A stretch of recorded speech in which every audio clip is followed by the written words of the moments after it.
خان تم کیا چاہتا ہے؟ بادل چاہتا ہے؟ کیا بولتا ہے؟ بہت افسوس ہوا تمہارا بھائی گلاب خان کی موت کا سن کے۔ ٹھیک ہے، تم چلو ہمارا ساتھ، پھر ہم دیکھتے ہیں تمہارا دوست تمہارا واسطے آتا ہے کہ نہیں۔ کون بول رہا ہے؟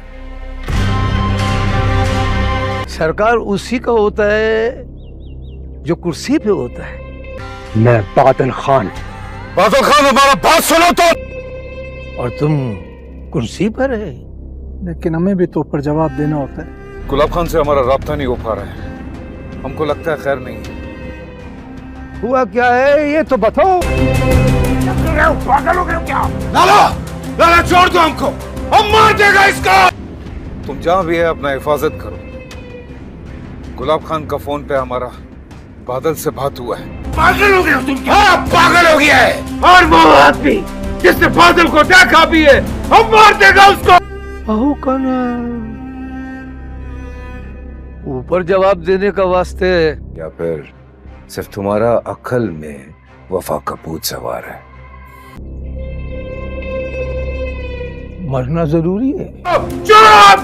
السلام علیکم دوستو، ڈرامہ سیریل خی کی نیکسٹ ایپیسوڈ میں آپ دیکھیں گے کہ زمدہ ایک اور تصویر دیوار پر لٹکانے والی ہے اور بادل خان اور جندول خان گلاب خان کو مارنے کا پلان بنا چکے ہوتے ہیں، جبکہ گلاب خان اس بات سے بالکل بے خبر ہوتا ہے کہ جندول خان بھی بادل خان کے ساتھ ملا ہوا ہے۔ اس کے بعد آپ دیکھیں گے کہ جندول خان گلاب خان کی گاڑی کو روکنے کے لیے زخمی ہونے کا ڈرامہ کرتا ہے۔ جندول خان کو زخمی دیکھ کر جب گلاب خان اپنی گاڑی روکتا ہے تو جندول خان گلاب خان کو باتوں میں الجھائے رکھتا ہے اور کہتا ہے کہ بادل نے مجھ پر حملہ کیا ہے لیکن میں اپنی جان بچا کر بھاگ نکلنے میں کامیاب ہو گیا ہوں۔ دوستوں، ابھی جندول خان نے گلاب خان کو باتوں میں الجھایا ہوا ہوتا ہے کہ اتنے میں بادل خان گلاب خان کی گاڑی کے پیچھے سے نکل کر گلاب خان کے پاس آتا ہے اور اس کی گردن پر رسی کا پھندا ڈال دیتا ہے۔ اس کے بعد بادل خان اور جندول خان مل کر گلاب خان کے ہاتھ پاؤں باندھ دیتے ہیں۔ پھر جب گلاب خان پوری طرح سے بے بس ہو جاتا ہے تو بادل خان اس کی جیب سے اس کا موبائل نکال کر چنار خان کو فون کرتا ہے، جبکہ چنار خان تو پہلے ہی اپنا تمام اسلحہ اور گارڈز لے کر چناور خان کے گھر بادل خان کے بارے میں معلوم کرنے کے لیے پہنچا ہوتا ہے۔ پھر چنار خان چناور خان سے بادل خان کے بارے میں پوچھتا ہے۔ یہ سن کر چنار خان کو جھوٹ بولتے ہوئے کہتا ہے کہ مجھے بادل خان کے بارے میں کچھ نہیں پتا کہ وہ کہاں ہے، بادل خان کئی دنوں سے یہاں پر نہیں آیا۔ یہ سن کر چنار خان سے کہتا ہے میں جانتا ہوں کہ تم اس کے دوست ہو اور تم اپنی دوستی نبھا رہے ہو، لیکن ایک بات جان لو چناور خان کہ میری ایک بہت بری عادت ہے، میں جہاں بھی جاتا ہوں وہاں سے خالی ہاتھ واپس نہیں آتا، میں وہاں سے کچھ نہ کچھ واپس لے کر ہی آتا ہوں۔ اب یہاں بادل خان نہیں ملتا تو کیا ہوا، تم تو ہونا، میں تمہیں اپنے ساتھ لے کر جانا چاہتا ہوں، جیسے تم اپنے دوست کو بچانے کے لیے دوستی نبھا رہے ہو۔ اب دیکھتے ہیں کہ تمہارا دوست بادل خان تمہیں بچانے کے لیے اپنی دوستی نبھاتا ہے یا نہیں۔ اس کے بعد آپ دیکھیں گے کہ چنار خان جب چناور خان کو لے کر واپس آ رہا ہوتا ہے تو بادل خان گلاب خان کے فون سے چنار خان کو فون کرتا ہے اور کہتا ہے چنار خان تمہارے بھائی گلاب خان کی موت کا سن کر بہت افسوس ہوا۔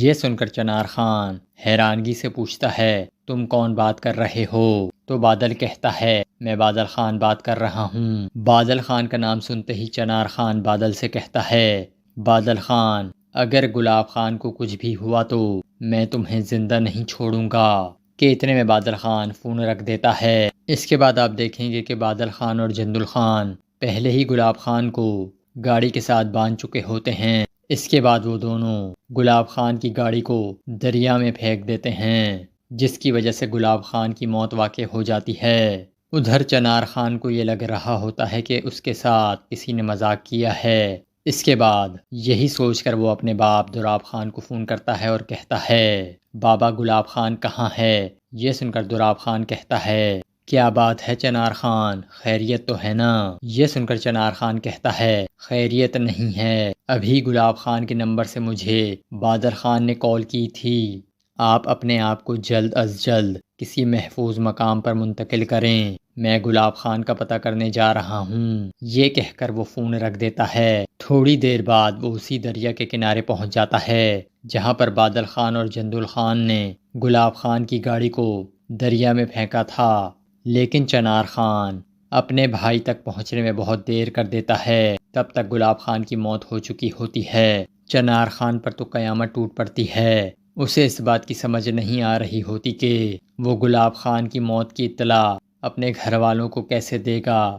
اس کے بعد آپ دیکھیں گے کہ دراب خان کو جب اپنے بیٹے گلاب خان کی موت کی خبر ملتی ہے تو وہ چنار خان سے کہتا ہے بیٹا اب بات خائی کی طرف بڑھ رہی ہے۔ اس کے بعد آپ دیکھیں گے کہ دراب خان کے گھر پر سوگ کا سما ہوتا ہے، سب لوگ دھاڑے مار مار کر رو رہے ہوتے ہیں۔ دوسری طرف چنار خان کو اپنے بھائی کے چلے جانے کا بہت زیادہ غم ہوتا ہے اور ساتھ ہی اسے اس بات کا غصہ ہوتا ہے کہ وہ اب تک بادل خان کو پکڑ نہیں سکا، اور یہاں اس قسط کا اختتام ہو جاتا ہے۔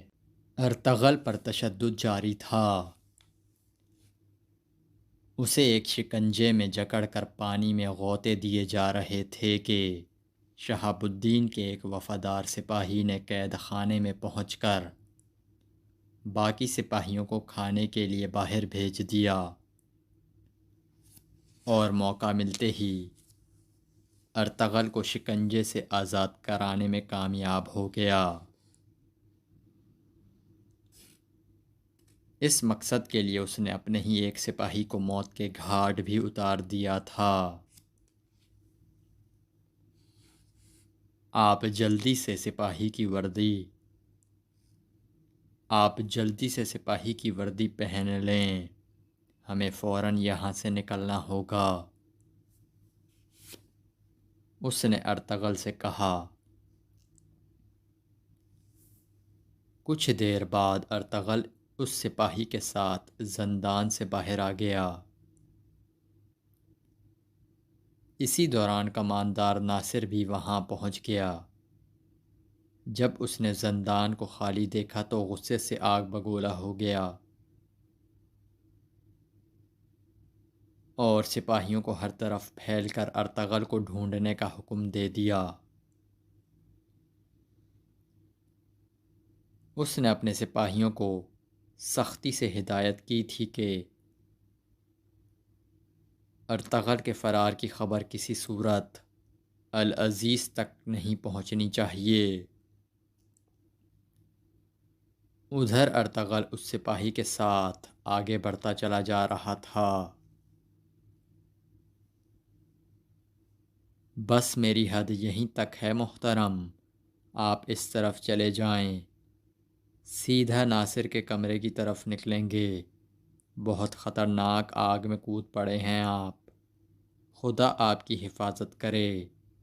ایک راہداری میں پہنچ کر ارطغرل کو آزاد کرانے والے سپاہی نے اپنی بے بسی کا اظہار کرتے ہوئے کہا، وہ مزید مدد کرنے سے قاصر تھا۔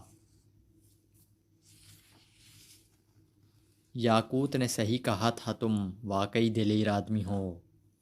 ارطغرل نے اس کی تعریف کرتے ہوئے شکریہ ادا کیا اور آگے بڑھ گیا۔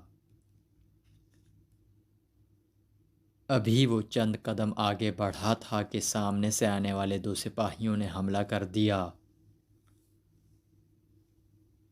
ارطغرل نے مہارت سے ان کا حملہ روکا اور پھر بنا وقت ضائع کیے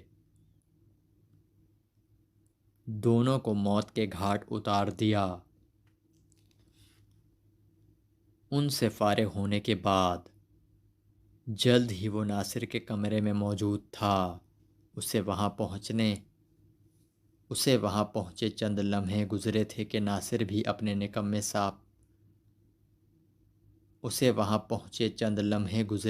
ناصر بھی اپنے نکمے سپاہیوں کو کوستا ہوا اندر آ گیا۔ ارطغرل اس کی آواز سنتے ہی ستون میں اوٹ ہو گیا تھا۔ ستون میں اوٹ میں ہو گیا تھا۔ ناصر بے چینی سے کمرے میں ٹہل رہا تھا کہ موقع پاتے ہی ارطغرل اوٹ سے باہر آ گیا اور پلک جھپکتے میں ناصر کے گلے پر تلوار رکھ دی۔ کیا چاہتے ہو تم ارطغرل؟ وہ ارطغرل کو سامنے دیکھ کر بوکھلا گیا تھا۔ تمہاری اصلیت حلب کے لوگوں کو بتانا چاہتا ہوں۔ ارطغرل نے تلوار کا دباؤ گلے پر بڑھا دیا۔ پھر تو تمہیں مجھے مار ڈالنا پڑے گا، پھر تو تمہیں مجھے مار ڈالنا ہوگا، جیتے جی تو میں تمہیں کچھ نہیں بتاؤں گا، ناصر نے جواب دیا۔ تو کیا خود کو تڑپ تڑپ کر جان دیتے ہوئے دیکھ سکو گے تم؟ اتنے بہادر نہیں ہو تم ناصر، گیدڑوں میں اتنی ہمت نہیں ہوا کرتی۔ تمہارا چہرہ کفن کی طرح سفید پڑا ہوا ہے۔ ارطغرل نے اس کی آنکھوں میں جھانکتے ہوئے کہا، تمہیں ذرہ برابر بھی اندازہ نہیں کہ تم نے کتنی بڑی طاقت سے ٹکر لی ہے ارطغرل۔ صلیبی تمہارا اور تمہارے قبیلے کا نام و نشان تک مٹا دیں گے۔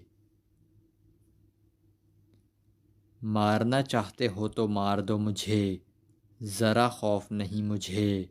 ناصر کی آواز میں کپکپاہٹ تھی۔ میرے تعاقب میں تم نے اپنے بہترین سپاہی بھیجے تھے، وہ جو کبھی واپس تمہارے پاس نہیں آئے۔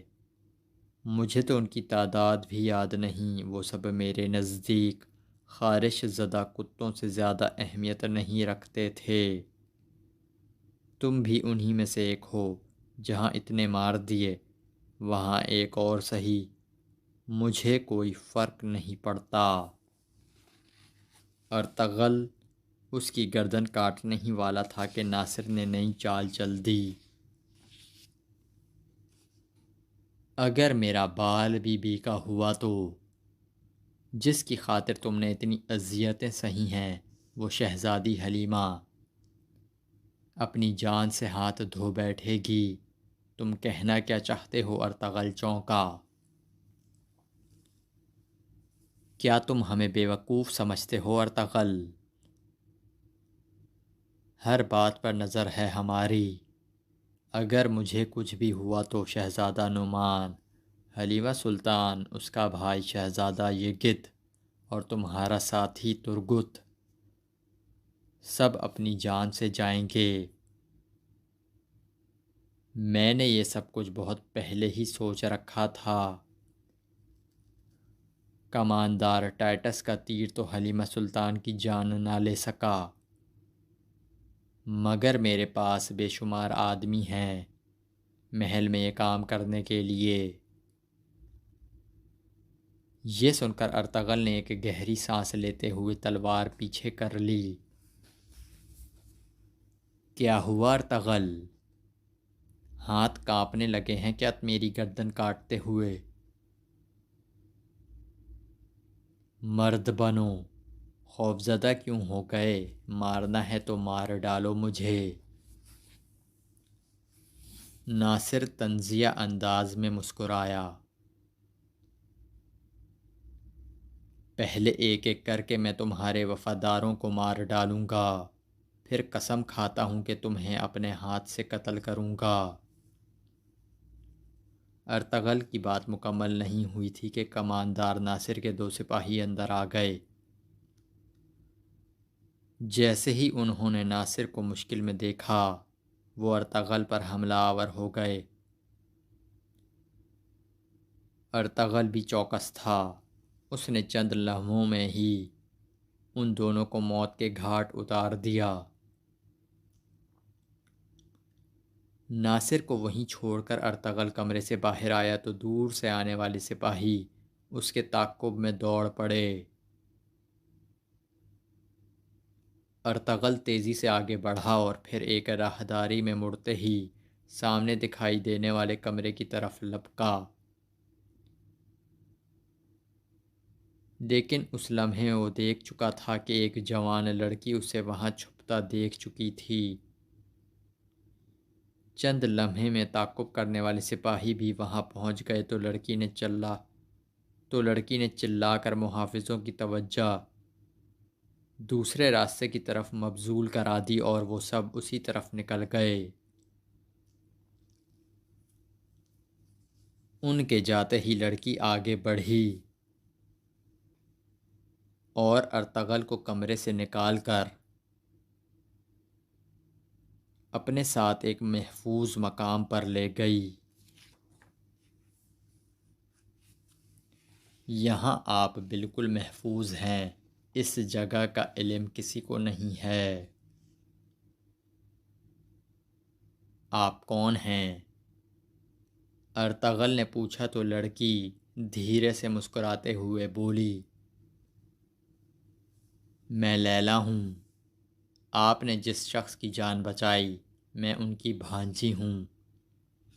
وزیر اعظم شہاب الدین میرے ماموں ہیں۔ لڑکی نے اپنا تعارف کرایا۔ یعنی العزیز کی بہن ہیں آپ؟ ارطغرل چونکا۔ جانتی ہوں میرے ماموں کو بھائی کے چنگل سے کس طرح بچایا آپ نے۔ جان پر کھیل کر انہیں نکال لے گئے آپ۔ دشمن نہیں ہوں میں آپ کی۔ اس نے العزیز کے ذکر کو نظر انداز کر دیا تھا۔ حلب میں کون دوست ہے اور کون دشمن کچھ پتہ نہیں چلتا، ارطغرل نے کہا۔ اس شہر کو اگر کوئی شخص صلیبیوں سے بچا سکتا ہے تو وہ صرف ماموں جان ہیں۔ اسی وجہ سے میں نے آپ کی مدد کی۔ ماموں جان کا دوست میرا بھی دوست ہے، لیلا نے جواب دیا۔ ایسا تو نہیں کہ دوست کے روپ میں دشمن نکلیں آپ بھی؟ ہرگز نہیں۔ آج رات آپ یہیں گزاریں، صبح ہوتے ہی آپ کو یہاں سے نکال دوں گی۔ لیلا نے روشن دیا، اس کی طرف بڑھا دیا۔ ظاہر ہے اور کوئی چارہ بھی نہیں، ارطغرل نے جواب دیا اور لیلا خاموشی سے واپس چلی گئی۔ کچھ دیر بعد وہ دوبارہ آئی تو اس کے پاس کچھ چیزیں تھیں۔ کچھ کھا لیجئے گا، جنگ میں طاقت بحال رہنا لازمی ہے۔ ساتھ ہی آپ کے لیے لباس بھی لے آئی ہوں، یہی پہن کر صبح آپ کو یہاں سے نکلنا ہوگا۔ میرے لیے خود کو مزید خطروں میں نہ ڈالیں، ارطغرل نے اس کا شکریہ ادا کیا۔ میں تو صرف یہ چاہتی ہوں کہ ماموں جان جس طرح پہلے وزیر اعظم تھے پھر سے ہو جائیں۔ ابھی ہر طرف سخت پہرا ہے، صبح تک اسی پر گزارا کریں۔ میں آپ کو محل سے نکالنے کی کوئی تدبیر کرتی ہوں۔ اصل مسئلہ محل سے نکلنا نہیں، ناصر ہے۔ تمام سازشوں کا تانا بانا اسی نے بنا ہے۔ ارطغرل نے لیلا سلطان کو محل میں اپنی موجودگی کے مقصد سے آگاہ کیا تو اس کا منہ حیرت سے کھلا رہ گیا۔ جب تو دعا کرے تو اپنی کوٹری میں جا کر دروازے کا پردہ گرا دے اور خدا کی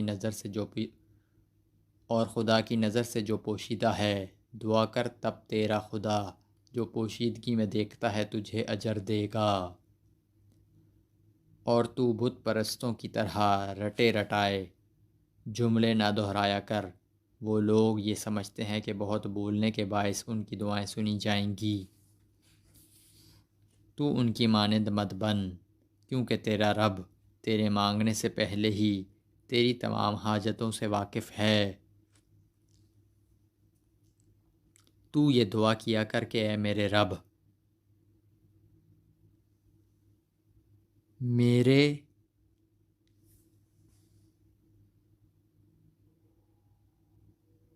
اے میرے رب، تو یہ دعا کیا کر کہ اے میرے رب، میرے حبیبوں کا نام بلند کر دے۔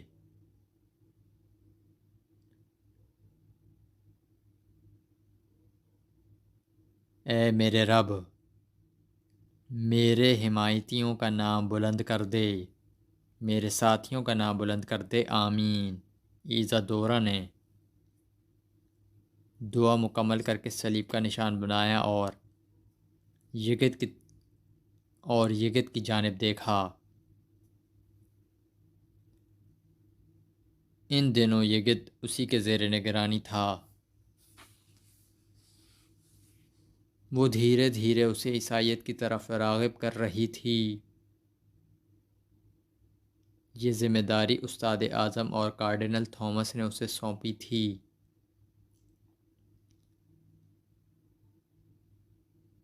دعا کے بعد دونوں سونے کے لیے اپنے اپنے بستر پر پہنچ گئے۔ جب ایزادورا سو گئی تو یگت اٹھ کر اپنے بستر پر بیٹھ گیا اور پھر دعا کے لیے ہاتھ اٹھا کر سورہ فلق کی تلاوت کرنے لگا۔ دعا پڑھ کر اس نے ہاتھ چہرے پر پھیرے اور سونے کے لیے لیٹ گیا۔ رات کے پچھلے پہر جب قلعے کے باسی سو رہے تھے، عارفین پادری کے بھیس میں اپنے کمرے سے نکلا اور زندان میں پہنچ گیا۔ وہاں چند پہرے دار بھی موجود تھے جو ترگت کی نگرانی کر رہے تھے۔ ترگت نے وہاں موجود پہرے داروں کو اپنی جانب متوجہ کر کے مشروب پیش کیا اور بولا، یہ لو میرے بچے، یہ لو میرے بچوں، خداوند کے نام کا جام پیو۔ تمہارا یہ مقدس فریضہ یقیناً تمہیں جنت کا حقدار بنائے گا۔ شیطان کی پیروکار اس روح کو خداوند یسوع مسیح کے راستے پر لانا لازم ہے۔ عارفین نے پہیے پر بندھے ہوئے ترگت کی طرف اشارہ کرتے ہوئے کہا اور چھاگل سے گلاسوں میں مزید مشروب انڈیلتے ہوئے محافظوں سے مخاطب ہوا، لو میرے بچوں، جاؤ یہ مقدس مشروب اپنے بھائیوں کو بھی دو تاکہ وہ بھی ثواب سے محروم نہ رہیں۔ سپاہی گلاس تھامے اور دوسرے سپاہیوں کی طرف چل دیا جو کچھ فاصلے پر کھڑے تھے۔ اس کے جاتے ہی عارفین ترگت کے قریب آ گیا۔ میرے شیر جوان، کیسے ہو ترگت؟ یہ لو پانی پیو۔ اس نے پانی سے بھری چھاگل ترگت کے خشک ہونٹوں سے لگائی تو پیاسا ترگت غٹا غٹ پانی پینے لگا۔ بس بہت جلد تمہیں یہاں سے نکال لے جاؤں گا، تھوڑا صبر اور پھر تم آزاد ہوگے، یہ وعدہ ہے تم سے۔ اس نے ترگت کا حوصلہ بڑھایا۔ اللہ جانتا ہے ان جیسے شفاق لوگ نہیں دیکھے میں نے۔ ترگت نے اس کی طرف دیکھ کر کہا، یگت کو اور تمہیں صحیح سلامت نکال لے جاؤں گا میں یہاں سے انشاءاللہ۔ عارفین پرعزم تھا، اللہ کرے، لیکن اگر میں شہید ہو جاؤں تو قبیلے جا کر انہیں بتانا کہ میں نے کتنا ظلم سہا ہے، اور میری منگیتر آئگس سے کہنا کہ ترگت ایک پل کو بھی تمہیں نہیں بھولا۔ اتنا خوفناک تشدد ہوا مگر تمہاری یاد ہر پل میں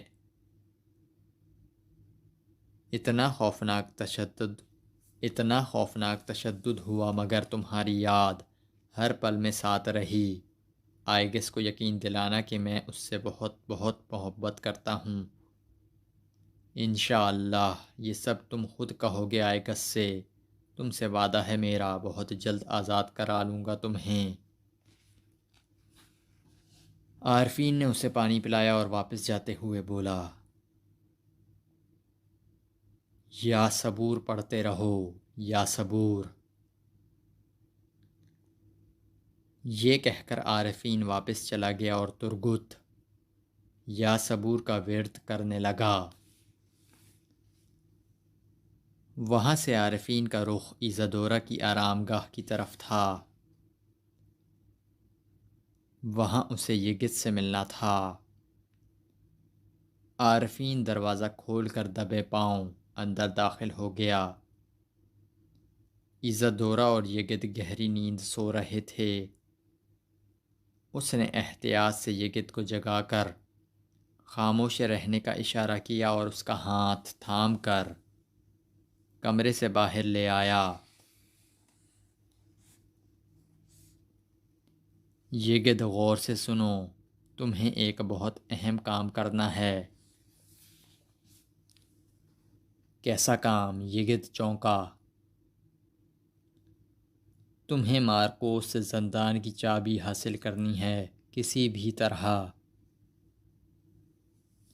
عارفین اسے سمجھا رہا تھا جبکہ دروازے کی اوٹ میں کھڑی ایزادورا بھی ان کی باتیں سن رہی تھی۔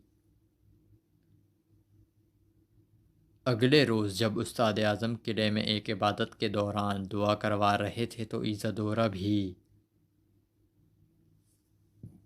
یگت کے ساتھ اس دعائیہ تقریب میں موجود تھی۔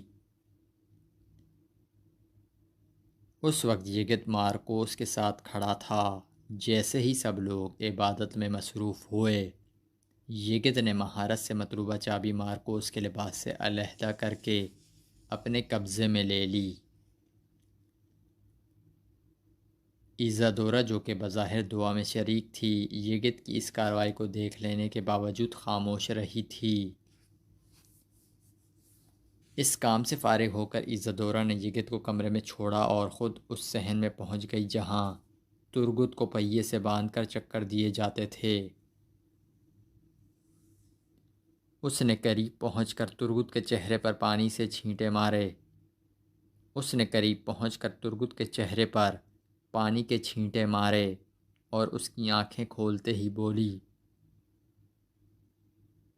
اور اس کی آنکھیں کھلتے ہی بولی،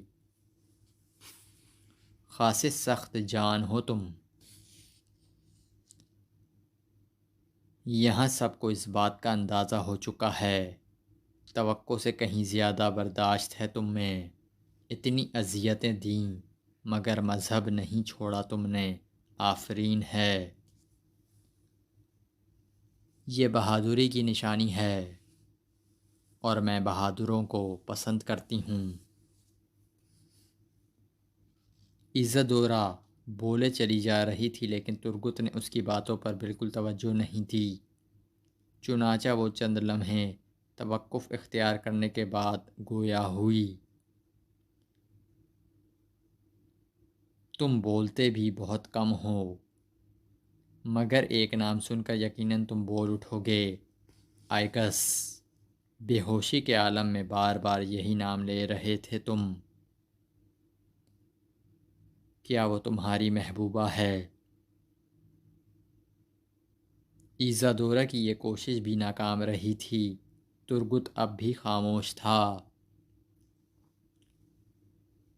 مطلب قسم کھا لی ہے کہ کچھ نہیں بولو گے؟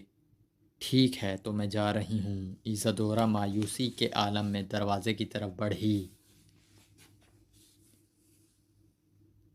مجھ سے کیا جاننا چاہتی ہو؟ اپنے باپ کے قاتل کا پتہ؟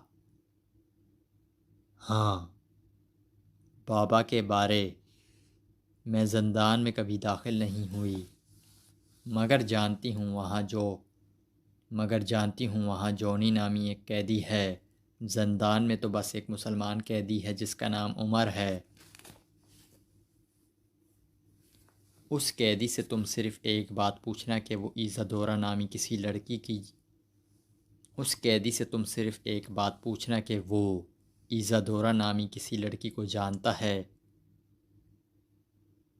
اگر اس کا جواب ہاں میں ہوا تو تمہاری آزادی کے لیے اپنی جان پر بھی کھیل جاؤں گی۔ ایزادورا نے کہا، اس کے لہجے میں آس تھی۔ اس کا جواب تم تک کیسے پہنچاؤں گا؟ ترگت نے پوچھا۔ شہزادے یگت کے ذریعے، ایزادورا نے جواب دیا تو ترگت خاموش ہو گیا۔ کارڈینل تھامس کوئی تحریر لکھنے میں مصروف تھا کہ استاد اعظم پرجوش انداز میں وہاں پہنچ گیا اور اس کی طرف دیکھتے ہوئے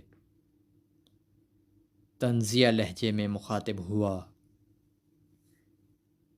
پاپا اعظم کو جو مکتوب آپ نے لکھے تھے، اب ان کی کوئی اہمیت نہیں رہ گئی میرے عزیز دوست کارڈینل تھامس۔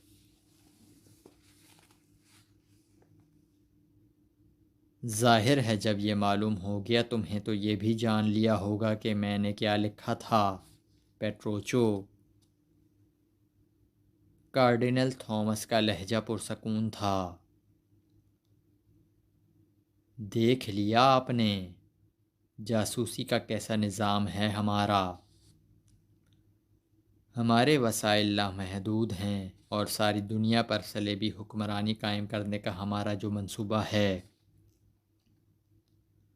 وہ بہت جلد کامیابی سے ہمکنار ہوتا دیکھیں گے آپ، لیکن ابھی مجھے اتنی دلچسپی نہیں اس منصوبے میں۔ اگر آپ کو پاپا اعظم بنا دیں تو یہ دلچسپی کافی بڑھ جائے گی پیارے دوست تھامس۔ استاد اعظم نے کھلے لفظوں میں اس سے ایک بڑی پیشکش کی تو کارڈینل تھامس کی آنکھوں میں چمک سی آ گئی۔ وہ اپنی کرسی سے اٹھ کھڑا ہوا اور چند قدم آگے بڑھا کر بوسے کے لیے اپنا ہاتھ استاد اعظم کی جانب بڑھا دیا۔ جواباً استاد اعظم نے مسکرا کر گھٹنے زمین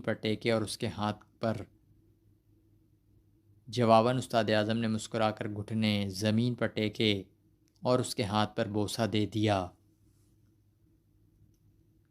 آپ کارڈینل تھامس کا ہاتھ استاد اعظم کے کاندھے پر تھپکی دے رہا تھا۔ اب کارڈینل تھامس کا ہاتھ استاد اعظم کے کندھے پر تھپکی دے رہا تھا، جو یقیناً صلیبیوں کے لیے اچھی خبر تھی۔ سردار سلیمان شاہ حلب روانہ ہو چکے تھے۔ کردوغلو دلی دمیر اور الیاس فقیہ بھی ان کے ہم سفر تھے۔ حلب شہر میں داخل ہو کر وہ سیدھے درگاہ پہنچ گئے جہاں ردوان اور بمسی پہلے سے موجود تھے۔ دونوں نے سینے پر ہاتھ رکھ کر سلیمان شاہ کو تعظیم پیش کی اور پھر تفصیل سے تمام حالات و واقعات بیان کر دیے۔ کچھ دیر بعد وزیر اعظم شہاب الدین بھی وہاں پہنچ گئے۔ سلیمان شاہ ان سے گرم جوشی سے ملے اور کہا، شہاب بھائی، آپ نے ہمارے قبیلے کی بہتری کے لیے جو کوششیں کیں وہ سب ہمیں دوان اور بمسی سے معلوم ہو گیا ہے۔ آپ پر آنے والی مصیبت کا بھی بتا دیا ہے انہوں نے۔